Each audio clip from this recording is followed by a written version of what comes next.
안녕하세요. 저는 시골에 살고 있는 33살 남자입니다. 지금 시골에 내려와서 살게 된 지 4년 정도 되었습니다. 부모님께서 농사를 지으시는데 일손이 부족해서 도와드리다 보니 부모님 몸도 많이 안 좋아지셔서 하던 일 그만두고 하나하나 배워가면서 살고 있습니다. 생각보다 정말 할 일이 많더군요. 여기에 세세하게 적기에는 너무나 글이 길어지고 쓸데없는 말만 많아질 것 같네요. 요즘에 병원을 좀 많이 다닙니다. 다름이 아니라 하도 앉아있는 일이 많다 보니 허리가 점점 안 좋아졌고 결국 물리치료 받으면서 지내고 있습니다. 많은 분들께서 직장생활 그만두고 왜 부모님 농사일을 도와주냐고 물으신다면 딱히 할 말은 없습니다. 그저 매일같이 갇혀있고 반복되는 일상에 매달 들어오는 쥐꼬리만한 월급 받으면서 살다 보니 이렇게 살고 있는 제 인생이 불쌍하다 생각이 들었습니다. 좀 더 자유로워지고 싶었고 상사에 대한 스트레스도 받고 싶지 않아서 결정하고 내려왔지만 모든 일들에 장점이 있으면 단점도 있는 것 같네요.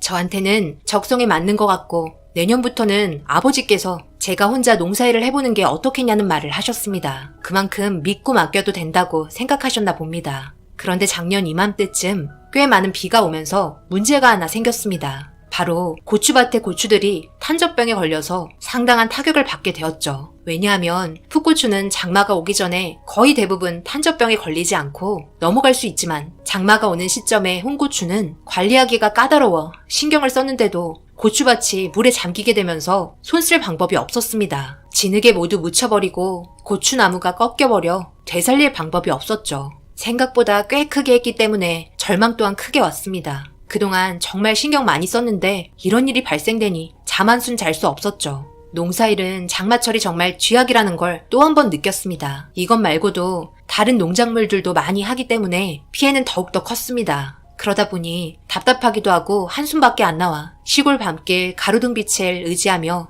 동네 한 바퀴 걷고 있었습니다. 그런데 저희 고추밭에서 무언가 검은 물체가 움직이기 시작했고 저는 멧돼지나 고라니 정도 생각하고 멀찍이 서서 보고 있는데 생각보다 큰 형체의 움직임에 피고 있던 담배를 떨어뜨리고 말았습니다. 고추밭에서 숨어있던 알 수 없는 형체는 다름 아닌 여자였고 가만히 서서 제가 있는 곳을 바라보더니 갑자기 옆으로 쓰러지고 말았습니다. 저는 너무 놀라 급하게 달려가 그 여자 앞에 섰고 괜찮냐며 물어보니 저를 보며 조용하게 뱉은 한마디는 살려주세요 였습니다. 목소리는 듣지 못했고 입모양과 그녀의 표정으로 모든 걸 알 수 있었네요.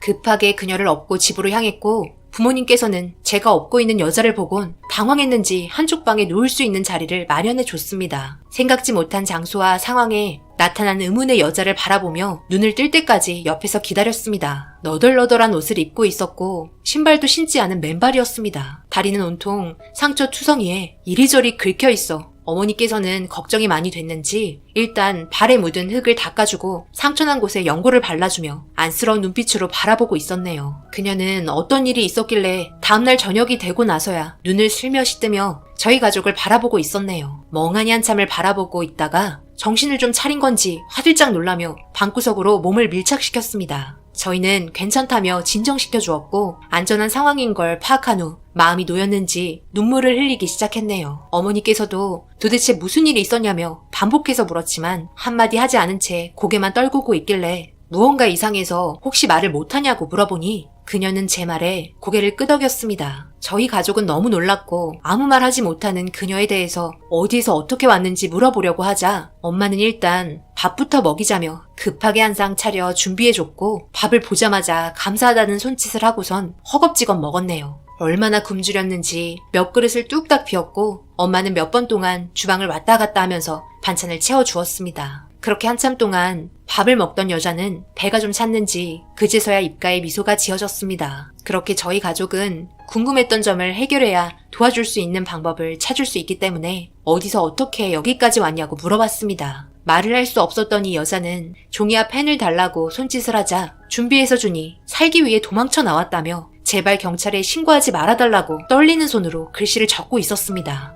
하지만 이 정도로 이 여자를 숨겨주기에는 저희도 불안한 건 마찬가지라 좀 더 구체적으로 적어달라고 말했고 그 안의 내용은 정말 충격이었네요.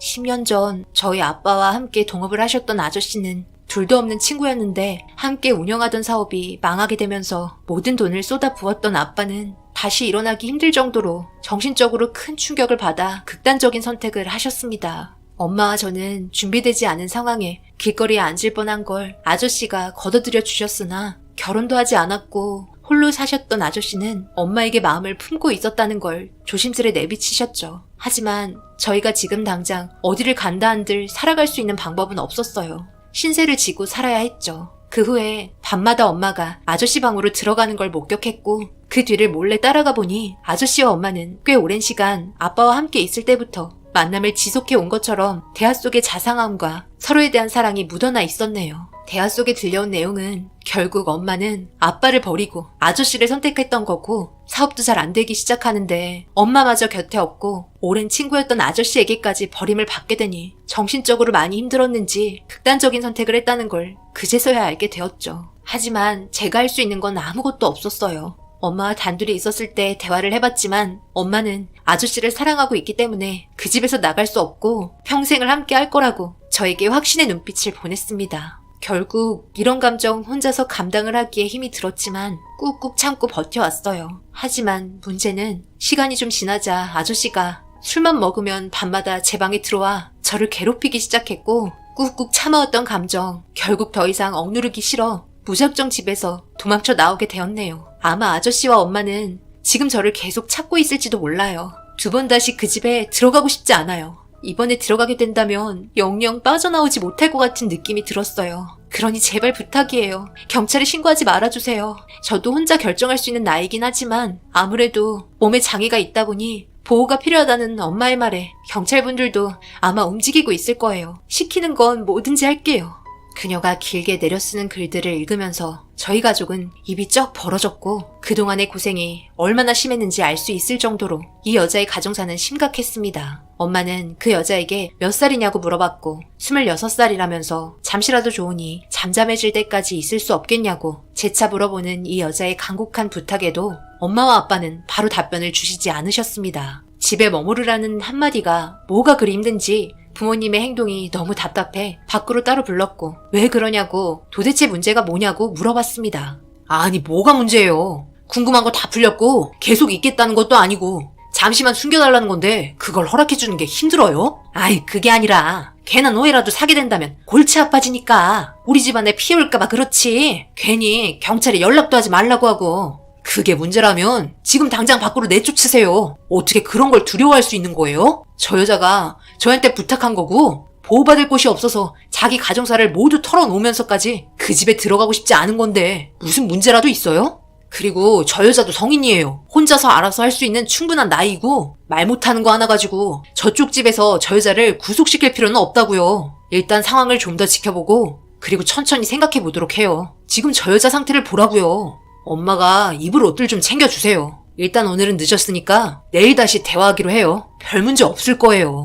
부모님께서 걱정하고 계신 거 당연히 알고 있었습니다. 하지만 저 여자가 쓰러질 때 그때 마침 제가 고추밭을 지나가지 않았더라면 그 여자는 어떻게 됐을지 아무도 모르는 거고 심각한 상태로 이어졌다면 이 세상 사람이 아닐 수도 있었다는 게 중요한 부분 아닌가요?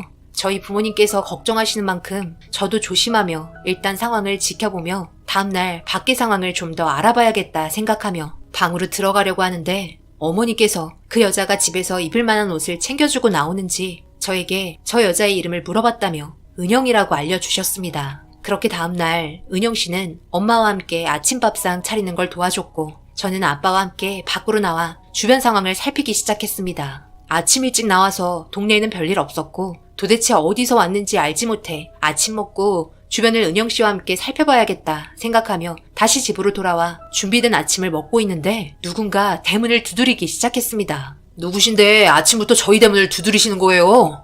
실례합니다. 다름이 아니고 혹시 길거리에 돌아다니시는 여성분 못 보셨나 해서요. 신고 접수가 돼서 이쪽 근방에서 실종된 여성분을 찾고 있습니다. 혹시 알고 계신 거라도 있으신가요? 말을 못한다고 하던데 몸에 장애가 있으니 조금이라도 이상한 점 발견하시게 된다면 이쪽으로 꼭 전화 주시길 바랍니다. 집안이 아주 난리도 아닙니다.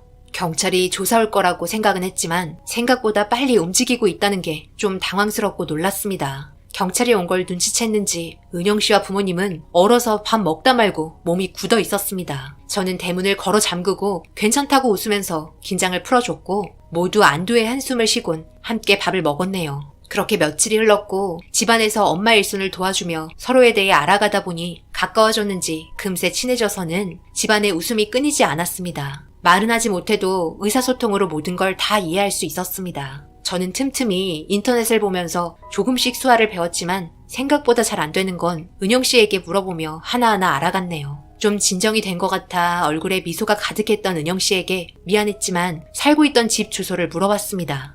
금세 표정이 굳어지면서 대답을 하지 않으려 하자 걱정 말라며 일단 위치가 어디인지 알아야 나중에 무슨 일이 있더라도 대응을 할 수 있을 것 같다고 진정을 시켜주면서 은영 씨가 살던 집 주소가 적혀있는 종이를 건네받았습니다. 저녁이 되고 적어준 집으로 차를 타고 향했는데 저희 집과 은영 씨가 살고 있는 집의 거리는 5km 정도로 멀리 떨어져 있었네요. 이 거리를 맨발로 뛰어온 것도 정말 대단했습니다. 얼마나 그 집이 싫었으면 이렇게까지 도망쳐 나왔을까 생각하다 보니 금세 집 근처까지 도착을 했고 산골 초입에 주택 하나가 보였습니다. 라이트를 끄고 멀리에서 불이 켜져 있는 집을 보니 남자와 여자가 왔다 갔다 하는 게 보여 잘 안 보이지만 그 모습을 사진으로 담았습니다. 멀리에서 볼 때는 평범한 부부처럼 보였고 일단 확인을 했으니 차를 돌려 다시 집으로 왔네요. 은영 씨는 걱정스러운 표정으로 저에게 달려왔고 미리 적어둔 글씨가 적힌 종이를 보여주며 괜찮냐고 물어봤습니다. 안심하라며 별일 없었다면서 핸드폰으로 찍은 잘 보이지 않은 사진을 보여줬습니다. 그 사진을 보여주자마자 은영 씨의 손발이 덜덜 떨리면서 분노에 찬 표정으로 그 사진을 보고 있었습니다. 그 모습을 보면서 언제까지 이렇게 살아야 하나 생각하며 점점 걱정이 되고 부모님께서도 어떻게 해야 좋을지 많은 고민을 하고 있었습니다. 태어날 때부터 언어 장애가 있었던 은영 씨와 함께 지내다 보면 분명 답답한 점도 있을 거고 저희가 수아를 잘 알지 못해서 소통의 문제가 제일 컸죠. 그리고 언제까지 저희 집에만 있을 수도 없어서 저 또한 부모님 눈치도 보게 되었습니다. 서로가 불편한 건 사실이니까요. 그런데 이 문제를 은영 씨도 어느 정도 알고 있었는지 다음날 아침 미리 적은 내용을 저에게 보여줬고 그 안에 적은 글들은 잠시였지만 그동안 보살펴 주셔서 감사하다는 내용이었습니다. 엄마는 이제 집에 들어갈 거냐고 물어보니 고개를 절레절레 흔들면서 집에는 들어가지 않겠다는 말을 적어 보여줬습니다. 아무런 대책 없이 그냥 밖으로 내보내는 것도 아닌 것 같아 일단 어떻게 하면 좋을지 곰곰이 생각하고 있었습니다. 이 문제는 하루아침에 해결될 문제도 아닌 것 같아 저희도 해야 할 일들이 있어서 아빠와 함께 밭으로 나갔고 한참을 일하던 도중 엄마와 은영 씨는 참을 가지고 저희가 있는 곳으로 걸어오고 있었습니다. 그런데 그 모습이 저에게 왜 좋은 감정을 주었는지 모르겠지만 멀리에서 저를 보며 웃으면서 걸어오는 은영 씨에게 설레는 감정을 느끼고 말았네요. 그렇게 함께 앉아 참을 먹으며 잠시 휴식을 취하고 있을 때 갑자기 지나가던 차가 멈추었고 차 안에서 창문이 내려지더니 저희 쪽을 빤히 바라보고 있었습니다. 그리곤 차 안에 있던 분들은 놀란 눈빛으로 은영 씨의 이름을 부르며 황급히 이쪽으로 달려왔습니다. 은영 씨는 순간 너무 놀랐는지 제 뒤에 숨어서는 옷깃을 꽉 잡고 있었습니다. 얘, 너 도대체 여기서 뭐 하는 거야? 우리가 너를 얼마나 찾았는지 알아? 경찰에 신고하고 난리도 아니었어. 아무것도 할 줄 모르면서 무작정 이렇게 돌아다니면 어떡해? 그리고 이 사람들은 누구야? 너 설마 이용당하고 있었던 거니? 저기요 아줌마, 무슨 말을 그렇게 하세요? 우리가 뭘 이용했다고 하는 거예요? 말은 똑바로 하셔야죠. 어머 이것 봐봐요. 지금 은영이 입고 있는 옷을 보라고. 언어장애 때문에 말도 못하니까 길거리에 돌아다니는 애 데리고 일 부려먹고 강제노동 시킨 거 아니야. 여보, 이 사람들 당장 경찰에 신고해서 콩밥 먹여. 아주 가족들끼리 못돼 먹었네. 말이면 단 줄 알아? 신고해보라고. 은영씨가 그쪽 집에 있으면서 어떤 일을 당했는 줄 알아? 콩밥 먹어야 할 사람들은 당신들이지. 그리고 은영씨는 보호받을 나이가 지났다고. 애도 아니고 나이가 26살이나 됐는데 자기 앞가림할 수 있는 충분한 나이고 나랑 결혼한 사이니까 당장 여기서 나가요. 우리 혼인신고했고 평생 함께 살라니까. 뭐라고? 혼인신고? 갑자기 이게 무슨 말이야? 얘 은영아, 그 말이 진짜야? 너희 혼인신고했어? 이런 말도 안 되는 경우가 어디 있어? 너희들 거짓말이기만 해봐. 아주 가만두지 않을 거야. 우리 남편 손가락 한번 까딱하면 너희들 쥐도 새도 모르게 사라져. 그래봤자 불륜 주제에 떵떵거리기는. 저기요 아저씨, 경찰에 신고하세요. 당신이 밤마다 은영씨 방에 들어왔다는 거 전부 다 진술하려니까. 갈 때까지 한번 가보자고요. 당장 경찰에 전화해요. 콩밥 먹기는 두려운가 보죠? 망설이는 거 보니까. 동네가 떠나갈 정도로 크게 한바탕 싸우다가 경찰에 신고하지 못하는 아저씨의 행동에 아줌마는 진짜냐며 아저씨에게 소리를 질렀고 저는 그걸 눈치 못 챈 은영씨의 엄마인 당신도 너무 무관심한 거 아니었냐고 소리치며 저희는 자리를 피해 집으로 들어왔습니다. 대문을 쾅쾅거리며 은영 씨를 불렀지만 저희는 지금 상태로 좋은 말 오고 갈 수 없으니 다음날 다시 대화하자고 하고선 상황은 정리되었습니다. 전혀 예상하지 못한 상황에서 맞닥뜨린 거라 생각 없는 말들을 내뱉고 말았다는 걸 뒤늦게 알게 되고 저희 부모님께서는 진짜 혼인신고 했냐고 물어보자 아니라고 고개를 흔들었습니다. 하지만 다음날 또다시 찾아올 그분들을 생각하니 앞이 캄캄했네요. 저 집안에 이 상태로 들어가면 분명 또 다른 사건이 발생이 될 것 같은 느낌이 들었습니다. 더 큰 문제는 은영 씨의 몸이 덜덜 떨리면서 얼마나 불안했는지 상황이 끝났는데도 제 옷깃을 아직까지 잡고 있길래 너무 안쓰러워 손을 꼭 잡아주며 진정하라는 눈빛을 보냈습니다. 그제야 좀 진정이 됐는지 눈물을 흘리기 시작했고 저는 부모님과 따로 대화하자며 은영 씨를 방에 들여보냈습니다. 그리고 어렵게 꺼낸 말은 은영 씨와 혼인신고하고 함께 살고 싶다는 말을 하게 되었고 부모님께서는 절대 안 된다며 정상인도 아니고 언어장애를 가지고 있는 며느리는 들이기 싫다는 말을 강하게 뱉으셨네요.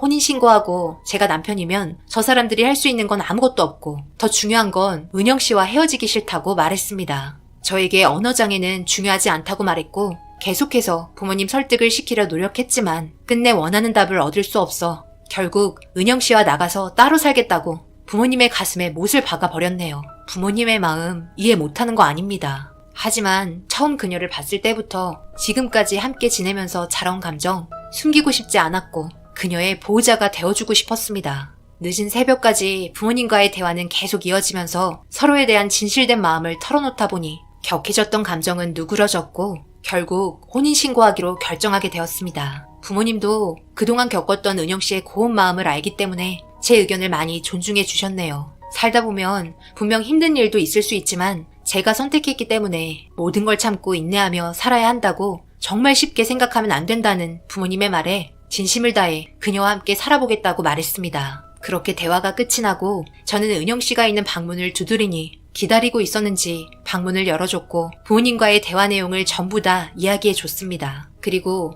저와 혼인신고하고 같이 살겠냐는 말에 저를 꽉 안아주며 그에 대한 답을 대신해 줬습니다. 그렇게 다음날 은영 씨와 저는 혼인신고를 했고 은영 씨를 데리러 오신 분들에게 당당하게 혼인신고한 서류를 보여줬습니다. 그리고 은영 씨는 어머님과 둘이서 수화로 계속해서 대화를 했고 은영 씨 어머님은 눈물을 흘리시며 결국 두 분은 몸을 돌려 돌아가셨고 생각했던 거와는 다르게 그냥 돌아가신 걸 보니 좀 당황스러워 무슨 대화를 했냐고 물어봤습니다. 은영 씨는 자기가 사랑하는 사람이라 혼인신고 결정한 거고 앞으로 행복하게 살 거니까 두 분도 더 이상 찾아오지 말고 어머니 인생 살았으면 좋겠다며 그동안 키워주셔서 감사했고 행복하시길 바란다는 말을 전했다고 하네요. 부모와의 인연을 끊는다는 거 정말 쉬운 결정이 아닐 텐데 이렇게까지 한 걸 보면 은영 씨의 마음은 변하지 않을 거라 생각이 들었습니다. 모든 상황이 잘 해결돼서 서로 웃으면서 좋게 마무리되는 걸 바라지만 그동안 살아오면서 겪었던 아픔을 제가 전부 다 알 수 없기에 그저 은영 씨의 결정을 존중해 줄 뿐입니다. 저희는 예상치 못하게 서로가 만나 혼인신고하고 은영 씨의 부모님 없이 조용하게 가족들끼리 결혼식까지 치렀습니다. 은영 씨 어머님께는 우편함에 예식장 위치가 적힌 청첩장을 은영 씨 몰래 넣어둔다는 메모와 함께 남겨두었습니다. 오시던 안 오시던 잘 생각하셔서 결정하셨겠죠. 결혼식 당일 얼굴 본 적은 없네요. 지금은 저희 잘 지내고 있습니다. 하루하루 행복하게 살고 있고 이제 수아도 자연스럽게 대화할 정도까지는 아니지만 의사소통이 될 정도로 많이 늘었습니다. 그렇게 반대하고 새벽 내내 힘들게 대화했던 부모님은 어디 가고 지금은 은영 씨를 딸처럼 생각해주면서 엄청 잘 대해주시네요. 부모님께서도 마음을 열고 받아들여 주신 것 같습니다. 이대로 행복하게 살다 보면 앞으로 더 좋은 일들도 많아질 거라 믿습니다. 저희 가족이 내린 결정에 대해서 여러분들께서 응원해 주시고 제 아내인 은영 씨에게 힘내라는 말, 앞으로 잘 살라는 말 해주셨으면 좋겠습니다. 여러분들께서도 언제 어디서 예상하지 못한 일들을 겪게 될 일이 분명 올 텐데요. 지혜롭게 잘 헤쳐나가시고 하시는 일 모두 잘 되시길 바랍니다. 감사합니다. 오늘의 사연은 여기까지입니다. 댓글로 여러분들의 생각과 조언을 남겨주세요. 구독, 좋아요, 알림도 꼭 부탁드립니다. 저는 다음 영상으로 찾아뵙겠습니다. 감사합니다.